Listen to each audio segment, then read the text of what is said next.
Hello, so bite ho tunin jang thila thusim khat anangai khom kin tin tunia in sei diu chula thusim ta ta hin si thusim hi so pi option ku ki in ngai lu ne le khoto ne nei ta chi chen la upload dinga in thot jin ama chungin jang ka ki pa na kan phong an chiting le ama dei bang le no dei bang kan sei do jang ka ta san pon ji chu kam mol ki ji chen nei ne thim diwa khong taw he thusim he ata ta hi ji in khomin mi min ito cho ata ang kimang tapon tin aji so anom the ji pon ji na thanin he them di wa ang kon kan tip ni we tun thu sim pan taw te story ge bai how now hi kum chu November 2018 kum chu hita kum ki chai lang hi ta ji in log na to hoyang zo ding kon hai ki chai ding kon lang hin hi ji na so ni hlum ke ke na to chule thasing se na to cho a chi sen hi ni khat hi mi min ro lawa kun en hong tle en he chi alo pa ma chun sa ha jin chun sa thang an kam pa en hi ajinin he chi athang kam cho ga ve en hi le wang phat pin sa khat hong o tan ilangan ke pa tan ke pu en ajinu to kheu lim tan hi chu pha nin phat ni kho chom pha jewen ama lawa chang wo ding pha chong sing tan hi le mi pi ho chong ki khom ta ben a phole chen a to win hi chi achen pha chom pha kheu ni men na tong talawin ama hong ding do ni tin an sei tan hi kum som langa ma sang chun mang ki dang ta khat kanin hi chi kamanga chun te si pasala khamul kang de du khat ong in hi tin e sei pi tin ato khom pi ding mi pi ho kom chun an sei tan hi nang hi 2018 masanga hin itabang wang sit na to in la hoi lai chi nang itabang na tong ang chun imati ponatin ahin la kum sang ni la som le gate wang hin nagal kai li hel di hi tin isi te si pu chun kamangin ASAP in ASAP atin chi ato khom pi ding mi pi ho kom chun sei tan hele kum som la nga zen hi wang khai mil thei mau mo poi atin ti chun ato khom pi ding ho kom chun sen hele mi pi ho chun hi chi mang po chu epi lunglu ta le lungim ta na sia na chuti gial ham mang chu mangin koi ding lang gial da ta na tin na tong ding chon ong ki pa do ta wen pung chu ga ve wen hi le 10:30 lang anawal tan hi chu pha nin ama honya chang chu an bo pan ta wen ni sa langa an bo chai pha men wang phat pin hi chi kum chun tin ja thum wal hi chi alo chon an lo do wen in langin an pota wen hi chang wo hoi ong ki chai phen aji nu to khau toin aji nu to cha te che ho cho ma ka ni a ding chen achi ta wen hi hi chi pen na chen aji nu so pite au u te khanin gam khat thing gam khat han la tan hi chi thing gam chu gari ki su lu gari lampi ki su lu lo na lai na koi ma cha thi kha lo lai na gam gari chi kha lo lai na gam hi jin chen asopi anaw te khat to hi chi gam chu a ve ding in chu tin le loi ho mi tem khat to chi ta wen hi chi gam chu a kho wa ko na chu ni khat lampi hi gari saptiman ho a chi le pungli punga chu ki zo te te ke nga chi le ni khat be chu ki zo te te ya hi ama ho ong ki pat do ta wen ni thum ding kon lang hin in ga sung a chen deu gam bu mun chu ga sung ta wen hi bu a kon chen amani yang naw pa to ong keu to hanen bu ong sun pha wen gam din mun om da na cho ave suiding ave tup ding ong han tan hi ong ve le le hanin hele thing le gam ho cho hoi thei sen hi ti chun a thi chi hanin hele ni ong sum tan ni ong sum ding pha na chen amani yang keu to hanen bu langa ki le ding ong han tan hi ti a bu langa ong ki le hana lampi an zo jing lai han chun mi min hin zong han ge na thing pung khan hen mutan ni le ama yang sakap thanom hi jin chen anaw pa ko ma chen hi chi hi tu ni jan hi lo le jing khowa ka a ga kam te ka tha no mi tin a kyo to hanin hele anaw pa cho ahong nom pai tan anaw pa chi chi kho sung wa chu sakap the ma ki thang gam lenga sakap jinga ki thang hi ji chen ama yang ahong nom pai tan hi ti chen bu lang chen hong ki le hanin ame thal hon ho chu a ki su to hanin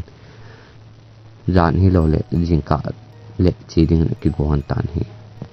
edi chen e mo hanin jing ka 2 pm 2 am we la hen ong khang do hanin edi chen ame thalon an ki pun hanin edi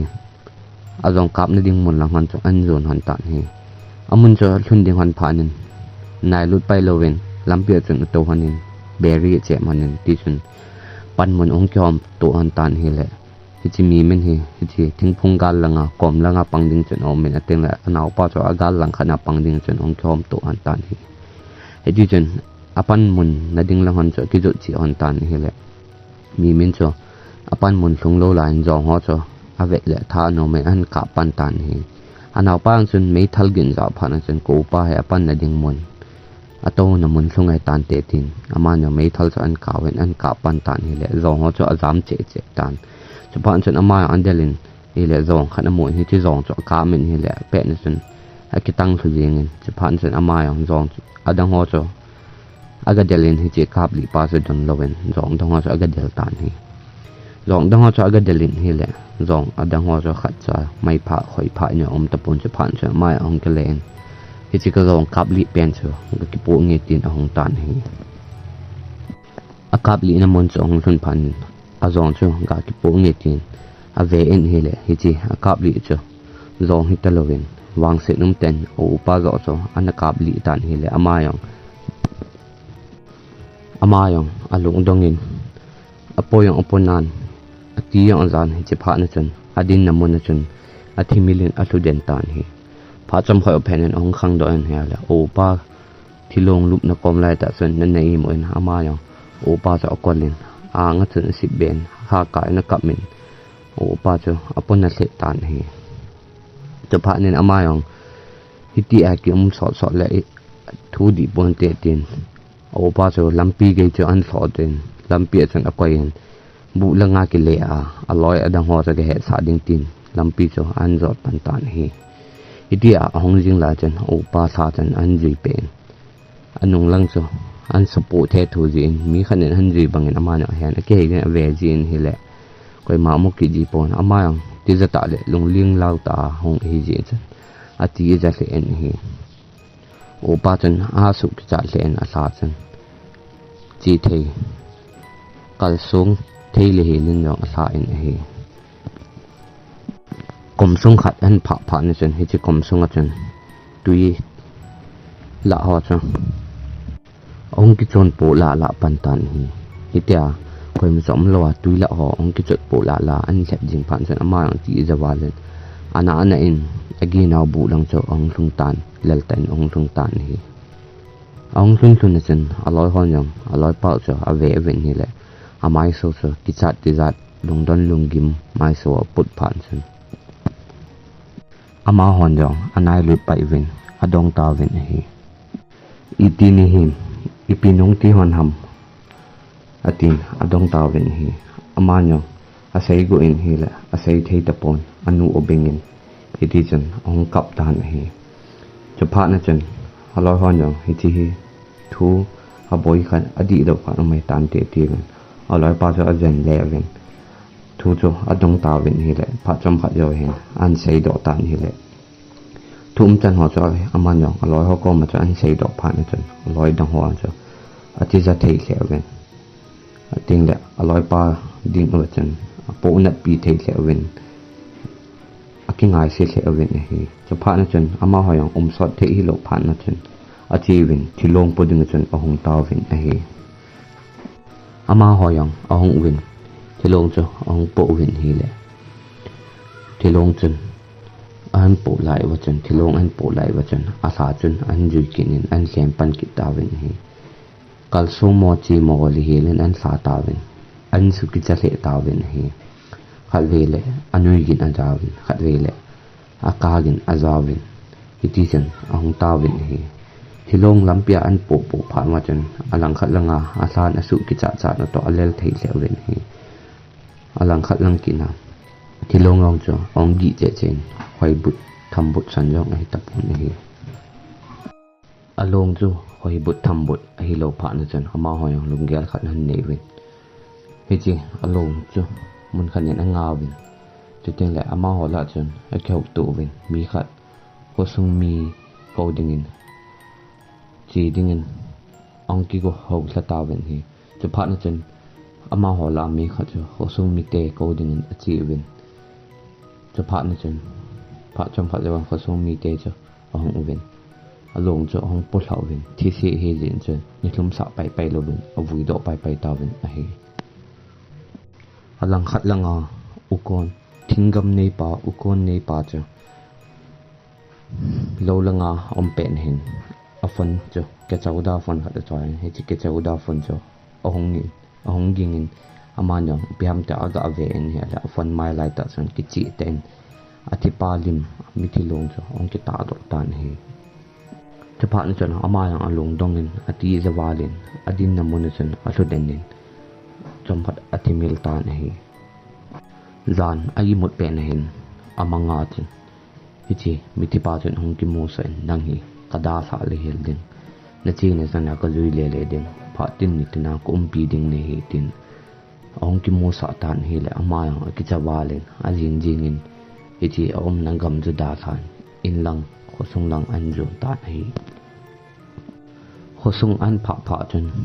pasal mi li hi hichi mithilong an po naw gam la lampi lang chon achi to hi amon ama ho cho ve en ha la lawa chi ding dan hi wen aji chu hichi lai cho to ki boy lai na to boy lai chu ting le mi jo se boy lai hi jin chun avui do o aji ni a cho na to nga chi pan ki hi wen aji chu ama ho ni khotha ki lo a ki hin so te hi ji ma chun lo chi lo cho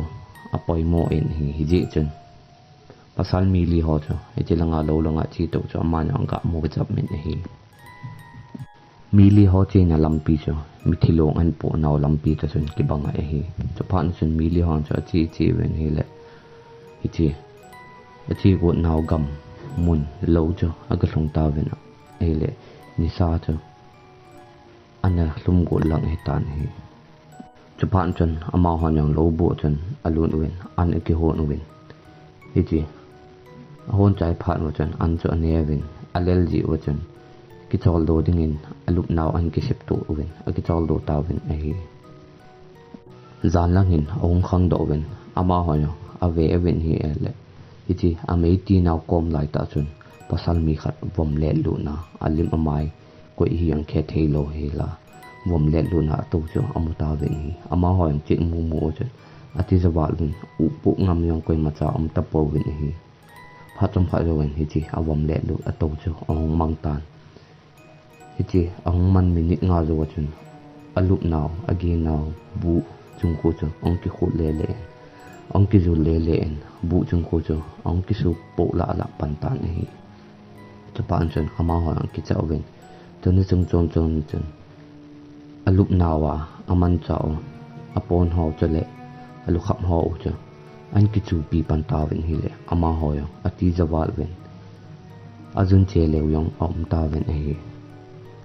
hi chimuna cho ti zat ki zat tho a khowa zo lo ding a ke he pha wen a ke to wen khowa ka a tu azan mama hi chimun cho da sa ding cho ama ho no an ngai to ta wen hi hi chimun cho an da sa wen khosung lang zo nin ong jam ta wen hi le anung ta wa chun mi khanin an del bang khon keng khonong din hong ki jajin hi chi chom kha yo ting le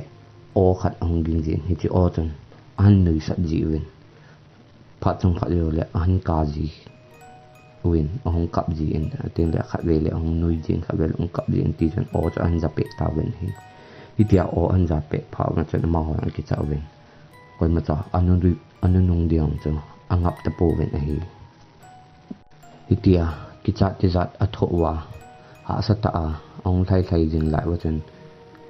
wang phat pi in ki cha ti zat tho rang la ana ne kho sung cho ong thai sung ta wen ama hoi a hai wa anem chat jing in ki pa thei se wen a hi part 1 hi chan ki chai tai part 2 ting le koi in ita banga ki chat na che i lo le to se a to ki nam ti ho evet deu chou teng la thingam nei pa ukon nei pa yang chu